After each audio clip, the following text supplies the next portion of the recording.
고맙습니다. 네. 박수 치면 제가 좋을 것 같아요? 여러분이 좋을 것 같아요? 네, 맞아요. 실제예요. 연주회 끝난 다음에 막 끝나면 사람들 막 앵콜 하죠. 앵콜을 안 하는 청중들이 있는데 앵콜을 막 해야 돼요. 왜냐하면 그때가 청중들이 쉬는 시간이고 되게 좋은 시간이거든요. 여러분, 연주회를 하면 연주하는 사람이 힘들 것 같아요? 청중이 힘들 것 같아요? 연주자가 힘들 것 같죠. 계속 해야 되니까. 근데 생각해 보세요. 원래 벌 주려고 그러면 야, 너 움직여 그래요? 너 꼼짝 마 그래요? 가만히 있는 게 제일 힘든 거예요. 가만히 있는 게 제일 힘든 거예요. 청중들이 제일 힘든 거예요. 왜 아이들은, 유치원생들은 자꾸 이렇게 움직이잖아요. 산만해서 그래요? 아니래요. 근육이 약해서 그렇대요. 이 집중해서 이렇게 하려고 하면 그 자세를 유지하기 위해서 같은 근육이 계속 힘을 써야 되는데 힘이 그 근육이 약하니까 요 근육 좀 쉬고 요 근육 좀 쉬고 그래서 자꾸 움직이는 거죠. 그래서 연주자들은 자꾸 움직이니까 안 힘들다고. 관객들은 가만히 있으니까 힘들고. 이런 얘기 나중에 한번 지대로 할게요. 오늘 할 얘기는 아니에요. 박수 치시길래. 사실 오늘 강의하려고 하는 거는 제가 이제 버금 처음 와서 대표님께서 이제 이런저런 이제 말씀 주시면서 강의 부탁하실 때 제일 처음에 여러분 앞에서 하고 싶었던 강의예요. 근데 이 강의를 하면 별로 안 좋을 것 같아서 계속 그 전에 예방주사 계속 놨잖아요. 그래서 계속 우리가 다르게 생각할 수 있고 열린 마음으로 유연한 마음으로 받아들일 수 있고 이런 얘기를 또 하다 보니까 이게 또 공개 강의가 돼서 이제 이렇게까지 오게 됐는데 오늘 강의는 제목을 이렇게 정했습니다. 저 한번 또 따라해 보세요. 음악은 찬양이 아니다. 도발적이죠. 우리 찬양한다고 계속 음악하고 있는데 찬양이 아니라니 어떻게 하면 좋아. 그래서 이 얘기를 우리가 받기 위해서, 이 얘기를 이해하기 위해서 열린 마음도 필요하고 다르게 생각하는 것도 필요해요. 그렇지만 걱정하지 마세요. 우리가 음악하는 거, 음악을 열심히 하고 최선을 다하고 내 생명을 다 바쳐서 할 만큼 음악도 가치 있는 것이라고 얘기할 수 있기 때문에 음악이 찬양이 아니라고 얘기하는 것에 대해서 너무 걱정하지 않으셔도 된다는 말씀을 먼저 좀 드리고 싶어요. 음악이 왜 찬양이 아닐까요? 그럼 찬양은 뭘까요? 우리가 이런 질문도 생각해 볼 수 있거든요. 그냥 제 말 또 성경 말씀이니까 또 한번 따라해 보겠습니다. 내 노래 소리를 내 앞에서 그칠지어다. 내 비파 소리도 내가 듣지 아니하리라.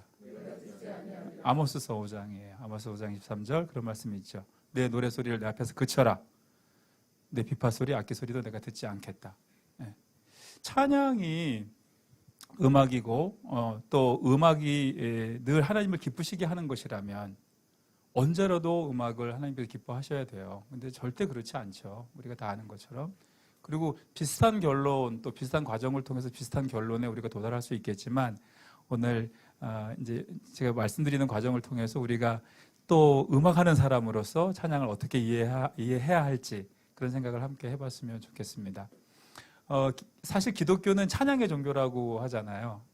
뭐 다른 종교는 인격 수양도 하고 뭐 어떤 깨달음을 추구하기도 하는데 우리는 하나님 앞에 피조물에서 찬양하는 그런 종교, 그 찬양의 종교라고 합니다.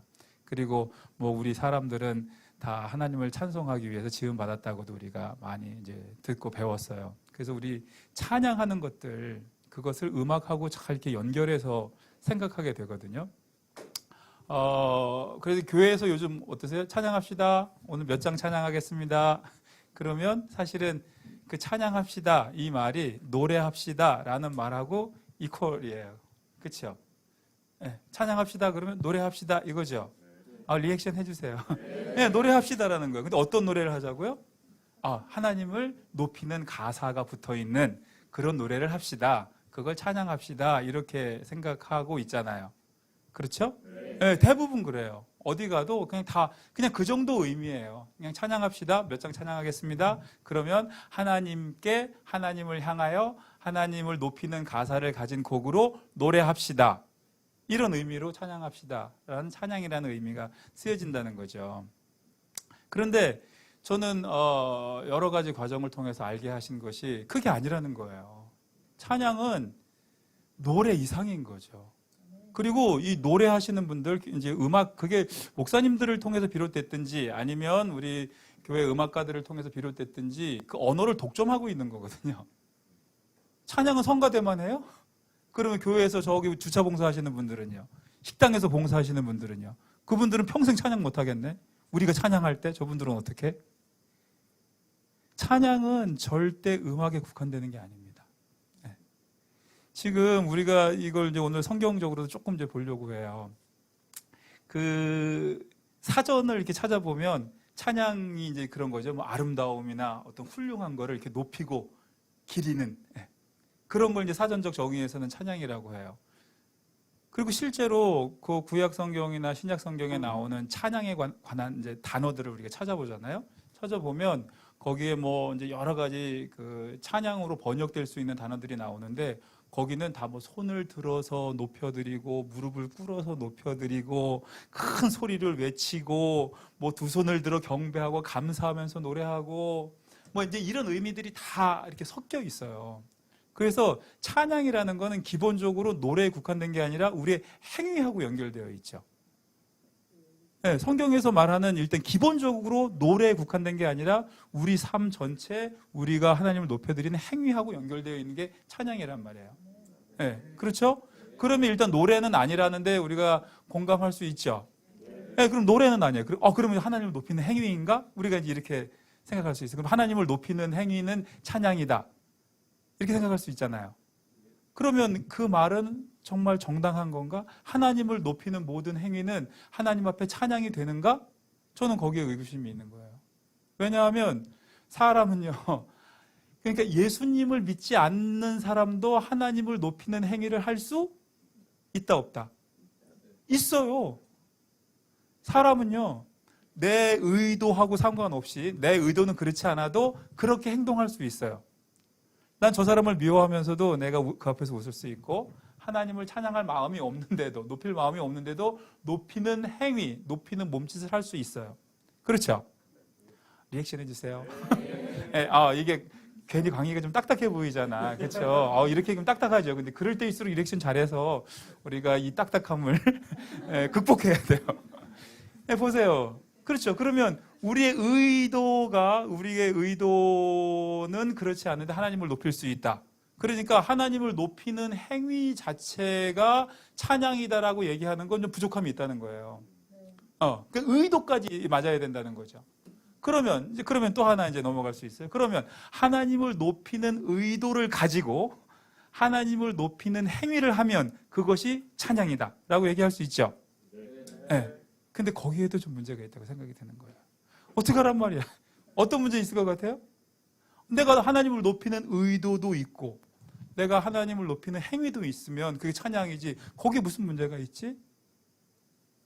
제가 볼 때 거기에 있는 문제는 우리의 의도와 행동이 충분히 정당하다고 충분한 의도를 가지고 충분한 행위를 하고 있다고 누가 판단하는데요? 내가? 우리는 그렇잖아요. 하나님, 내가 이런 의도를 가지고 있고 이런 행위를 하고 있어요. 그러니까 이건 찬양이 분명해요. 라고 얘기할 수 있지만 그 의도가 타당하냐? 어느 정도, 어떤 기준을 가지고 봤을 때 그 의도와 그 행위가 타당하다고 말할 수 있느냐? 이렇게 질문할 수 있는 거예요. 그러니까 하나님을 높이는 의도가 있다고 해서 또 하나님을 의도도 있으면서 하나님을 높이는 행위를 한다고 해서 그걸 찬양이라고 얘기하기도 완벽하진 않다는 거죠. 아주 극단적인 예를 들면 그럴 수 있어요. 그러니까 진짜 뭐 이렇게 뭐 어떻게 혼수 상태에 빠져 있거나 아니면 몸이 아주 불편하신 분들도 계시죠. 그러면 하나님을 높이려는 의도는 있어요. 의도는 있는데 실제로 그게 행위로 안 나타날 수도 있잖아요. 그렇죠? 그리고 우리 또 노래를 전공하신 분들처럼 하나님을 높이려는 의도가 있고 훈련된 몸이 있어서 그 의도가 그 몸을 통해서 잘 드러날 수 있는가 하면 그렇지 않을 수도 있단 말이죠. 그러니까 의도가 있고 행위가 있다고 해서 하나님 앞에 찬양이 안 될 수 있단 말이에요. 그렇다면 도대체 찬양이 뭐냔 말이야. 이것도 아니고 저것도 아니라면 찬양이 뭔가? 저는 찬양은 창조된 본래의 모습, 살아있는 생명이라고 생각합니다.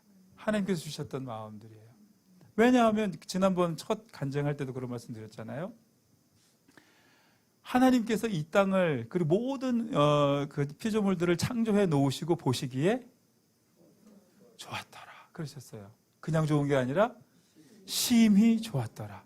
뭐 노래하지 않고 뭐 하지 않아도 그냥 보시기에 좋은 거예요. 존재 자체가 기쁨이 되고 존재 자체가 하나님을 영화롭게 하는 그런 생명 있는 존재가 된단 말이에요. 우리가 이거를 이해하려면 이런 생각을 해볼 수 있어요. 여러분 누구하고 한 방에 1시간 동안 있어야 돼. 한 방에 1시간 동안 있어야 되는데 친구하고 한 방에 1시간 있을 거예요? 생판 처음 보는 사람하고 1시간 같이 있을 거예요? 누구랑 있을 거예요? 친구하고. 저기 모르는 사람하고 있으면 왜요? 불편해요. 모르는 사람하고 있으면 불편해요. 아는 사람하고 있으면 편해요. 왜 편해요? 말이 통해서. 여러분 이런 건 어때요? 굉장히 예쁘고 잘생긴 사람이 있어요.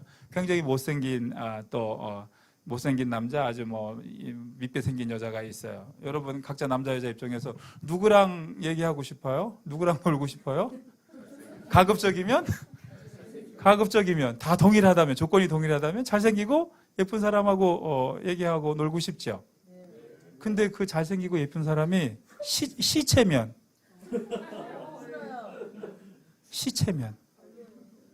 이 사람이 너무 잘생기고 너무 이뻐. 되게 못생기고 미워. 근데 잘생기고 이쁜 건 시체야. 그 못생기고 보잘것없는 사람은 이게 살아있어. 누구랑 놀아요? 시체랑 놀아 그래도요? 못생겼어도 난 시체가 좋아? 아니 잘생겼어도 이뻐도 시체가 좋아? 그런 사람은 없어요. 크게 사람이 생명을 따라가는 거예요. 생명이 좋은 거라고요. 보세요. 아까 왜 친구하고 있는 게 좋아요? 관계가 살아있기 때문이에요. 살아있는 관계니까 그게 좋은 거예요. 왜 모르는 사람하고 같이 있으면 불편해요? 여러분이 모르는 사람이라고 그러니까 그렇죠. 시체하고 같이 있어봐요 1시간. 불편한 정도가 아니지. 그렇죠? 그런데 실제로 시체하고 같이 있는 게 불편함을 넘어서 공포스럽다면 모르는 사람하고 있는 게 아주 불편한 거예요. 왜냐하면 그 관계가 죽어있기 때문이죠. 관계가 죽어있기 때문에 그 자리가 불편해요. 관계가 살아있으면 그 자리가 편하고 그 사람이 좋은 거예요. 우리가 태초에 하나님 앞에 창조되었을 때 하나님하고 우리의 관계가 어땠을까요? 불편한 사이, 편한 사이. 아주 편한 사이였죠. 그래서 우리가 하나님 앞에 하나님과 우리 사이가 생명이 있는 관계였던 거죠. 생명이 있는 관계. 무엇하지 않아도 얘가 뭘 하지 않아도 그냥 좋았던 관계. 언젠가 질문했었어요. 이렇게 공개 강의하기 전이었던 것 같아요. 우리 성악가 선생님들이 노래를 아주 잘하면 관객들이나 이 사람들이 그것을 좋아할 것이다. 우리가 노래를 잘하면 관객들이 나를 좋아할 것이다. 이 말은 틀린 말, 맞는 말. 그렇죠. 그때는 맞는 말이라 그랬는데 이제 틀린 말이라 그래요. 왜냐하면 싫어하는 사람이 있을 수 있어요. 누구요? 원수. 나의 원수는요, 내가 잘하면 잘할수록 더 나를 미워하는 거죠. 잘한다고 좋아하는 게 아니에요. 그렇죠. 무엇을 더 잘한다고 좋아하는 게 아니라고요. 내 자식 생각해 보세요. 내 자식을 생각해 보세요. 뭐 지금 결혼 안 하신 분들도 계시겠지만 내 자식은 그게 잘해서 무엇을 많이 해서 그래서 이쁜 게 아니잖아요. 그 자식 자체가 기쁨이 되는 거고 그 자식 자체 때문에 내가 나의 생명이 그 자식을 통해서 연결되어 오는 거기 때문에 그래서 자식을 사랑하고 자식을 받아들이게 되고 그러면서 기쁨이 충만해지고 행복을 느끼게 되고 사랑이 가득해지고 하는 그런 과정들이 생기는 거죠. 그래서 우리가 음악이 찬양이 아니고 하나님 앞에 잃어버렸던 우리 본래의 모습, 창조된 본래의 모습이 찬양이라고 말할 수 있어야 된다는 거죠. 노래하려고 하는 게 아니라 잃어버렸던 우리 본래의 모습을 회복하는 것, 그것이 찬양이 되어야 할 줄로 믿습니다. 그래서 찬양이란 음악이 아니고 무슨 가사를, 하나님을 높이는 가사, 아니면 하나님을 높이는 의도와 그런 행위, 그것 자체가 아니라 하나님과 그 살아있는 관계, 그 생명력 있는 관계, 창조된 본래의 모습을 회복하는 것, 그것을 찬양이라고 얘기할 수 있어야 된다는 겁니다.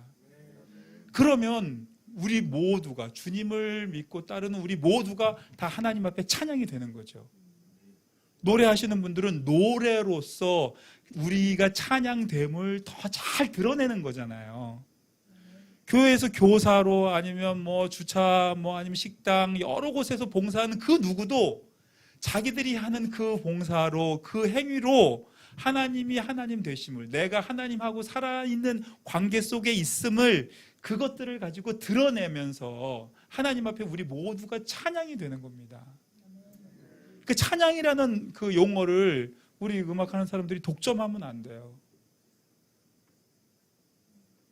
그러면 우리 찬양이 음악이 아니다, 음악이 찬양이 아니다, 이제 받아들일 수 있으세요? 네, 음악이 찬양이 아니에요.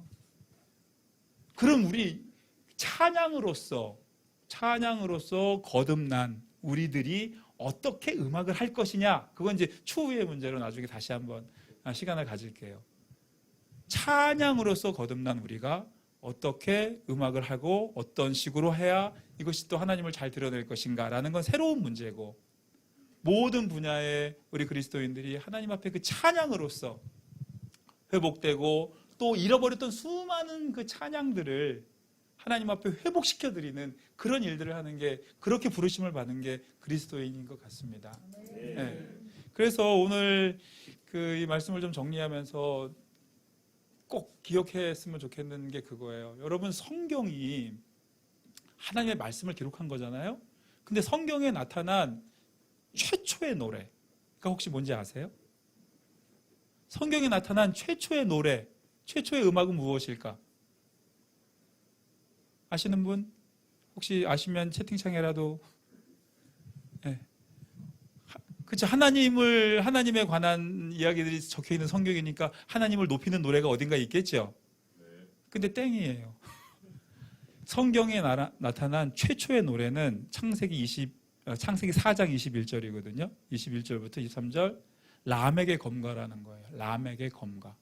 그 라멕이라는 사람이 아담의 7대 후손쯤 된대요. 그 라멕의 아들이 뭐 이제 유발이라는 사람이 있는데, 그 유발이 뭐 이렇게 나팔, 퉁소, 그러니까 음악하는 사람들의 조상이 되는 거죠. 근데 그 라멕이 첫 번째 노래를 부르는데, 성경에 나타난 첫 번째 노래를 부르는데, 그게 무슨 내용이냐 하면, 아내도 둘이 있었어요. 라멕에게 아내가 둘이 있었는데, 내 아내들아, 내가 어떤 소년이 나한테 조그만 상처를 냈는데 내가 걔를 죽여버렸다.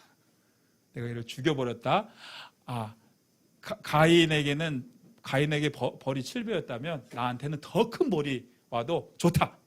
이런 하나님을 아주 만홀히 여기는 그런 내용의 노래를 성경의 첫 번째 노래로 기록이 되어 있는 거예요. 그러면 성경에 나타난 첫 번째 찬양은 어디 있게요? 어디 있어요? 모르죠? 감사해요, 몰라서. 그게 출애굽기 15장인 거예요.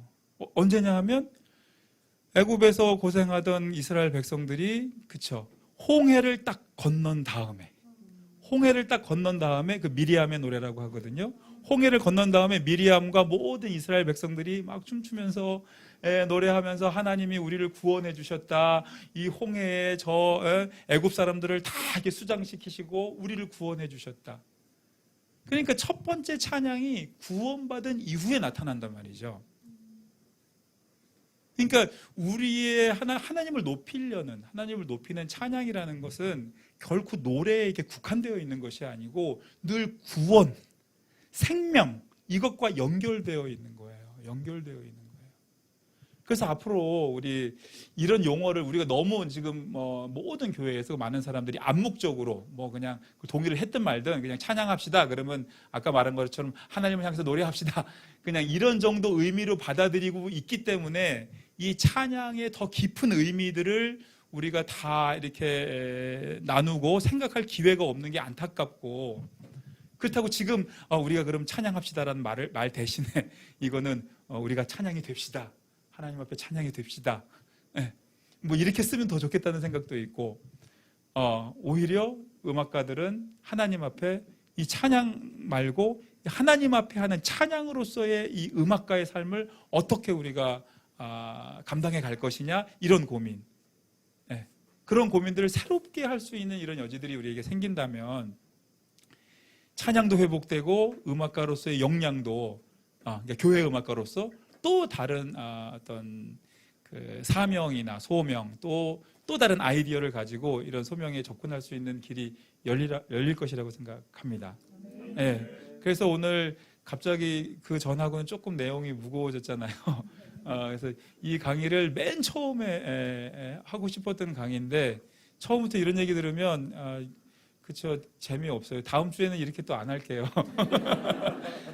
근데 이게 너무 중요한 거예요. 우리가 이게 노래를 넘어서서 생각하면, 노래하는 사람들이 노래를 내려놓으면 하나님께서 그 내려놓음 때문에 더 큰 것을 우리에게 주실 줄로 믿습니다.